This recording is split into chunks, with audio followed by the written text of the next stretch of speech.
What's up guys, Barry Game here, back with some more AFK Journey, and today we see a couple events coming to the live servers that I've kind of really enjoyed doing on the test servers. One of them is going to be Crystal Clash. This is where you defend a node, you get some additional resources, and it has the very nice Emporium. Your chance at 5 of these stellar crystals. It's pretty easy to get most of these, literally in the first couple days. Beyond that, there's those very necessary temporal essence you want to claim, and then some other nice little treats to go along with it. So that number one is really awesome. Number two, we of course have the Waves of Intrigue. It looks like a Pirate Graveborn S-type season that will be available on 9/7, so we're like a week away from that, so that's pretty cool.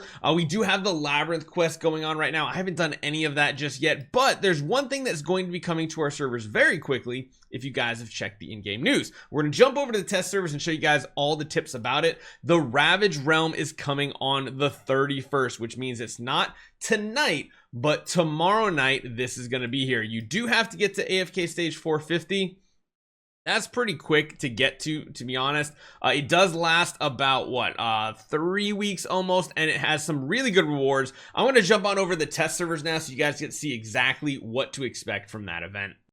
So over here on the test servers, we've had this event for a little bit right now. We actually have how many more days left in this? I actually don't know.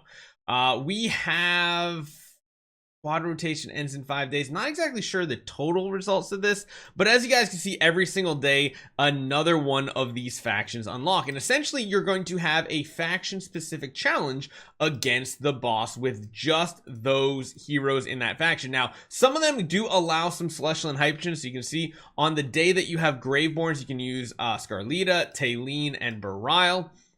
Can't use anybody else on the Mauler faction. You can use DNL or Ryanair with the Wilder faction, and then for the light bearers you can use Freyesto. So you'll see some of these also have boosts to them as well, while others don't, so just keep that in mind. This has been extremely fun so far, even for me. Like on my free-to-play account here, you can see we don't have a ton of power. We're actually able to farm this pretty well. One of the best features about this is the skip button as well. So if you want to try to get teams to work and you're like, you know, I know this team works, they all survived in the end of battle, I don't need another support hero, let me try throwing one of my 5 other damage dealers in.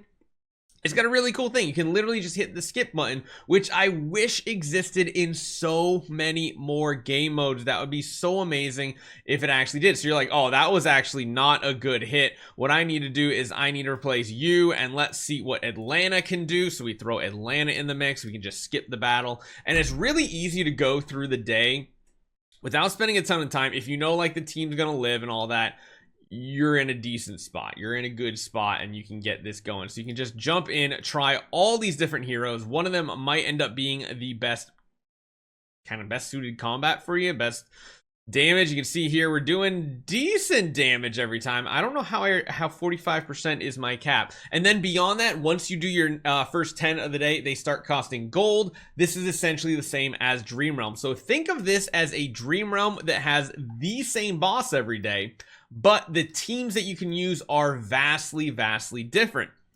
Now, there are some rewards you get. Every single boss is just like Dream Realm, where there's multiple different difficulties to them. You can see up here we're on Epic 1, and each one of these has a bar. You can get up to 400 of these Grimstones, and then you also get 150 diamonds every single time.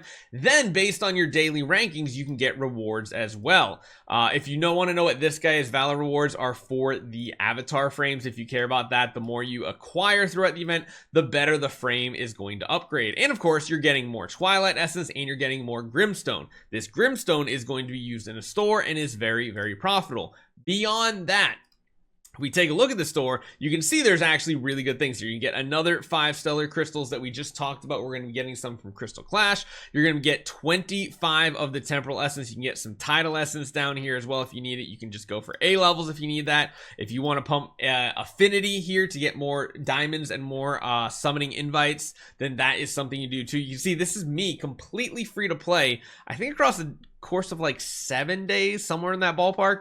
we've gotten all these rewards very, very easily. I am really enjoying this game mode. If you love bossing battles, if you love doing Dream Realm, this is probably one of my favorite battles I've had all around. I'll show you one more battle and let you guys actually see what's going on so you can kind of plan ahead with some teams potentially. I'm going to throw our hero back in here. So this is a really interesting battle because the boss doesn't stay still. It looks like he'd be rooted right here, but every time he casts his ultimate, he's going to do this big swooping arc, circling up all of your allies into a small grouped up bunch. You can see here, it's like a sand trap.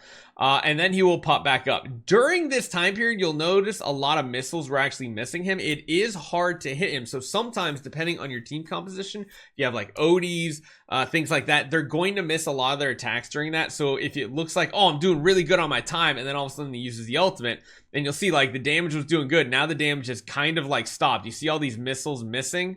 There's like some things hitting, but other things just completely whiffing. Keep that in mind.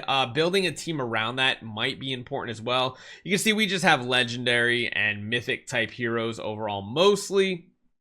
And as you guys can see, adding in the Rowan didn't do much for us. The survivability isn't too bad to start out with, which is kind of nice. You don't need a ton of really great support heroes. You can just throw your damage dealers in.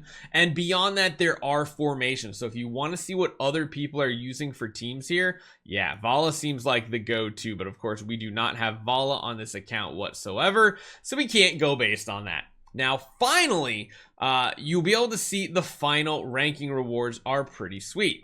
Now, I actually don't know how they go about the final rankings. During Ultimate Siege, rankings no longer reset daily.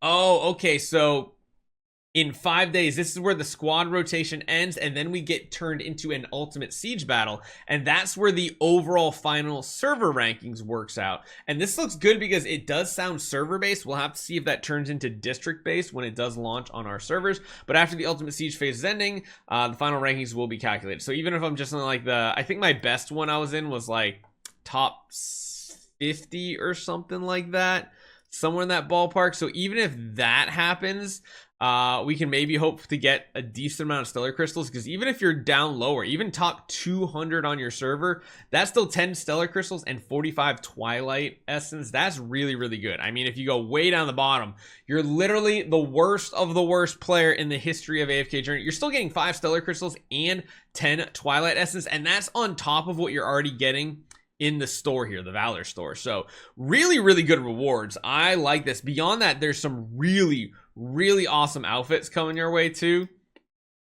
which I think is really awesome. Although the pieces are only for like, you know, the top ranking people, which I mean, I'm not a fan of that personally. Ooh, there's a new tail. Oh no, it's a horn. That's awkward. It just floats there. But yeah, if you are at the very tippy top, you're also gonna get a chance to access this Abyss Essence, which goes all the way through the top 50 players. This allows you to take your exclusive weapon from level 20 directly to 25, and that is huge because the cost that it takes Twilight Essence gets ridiculous from 20 to 25. I think, just to let you guys know, on my Lily May right now, I have her at plus 24. To take her to plus 25, it's something like 100 or 150 Twilight Essence for that last level. So these things are absolutely crazy. I wouldn't be surprised if you do see some free-to-play players in the top 50 if it's just server-based, which I think is really awesome. But this is what you have in store to be prepared for. So hopefully you guys enjoy this one. Let me know what you guys think, and I'll see you guys next time.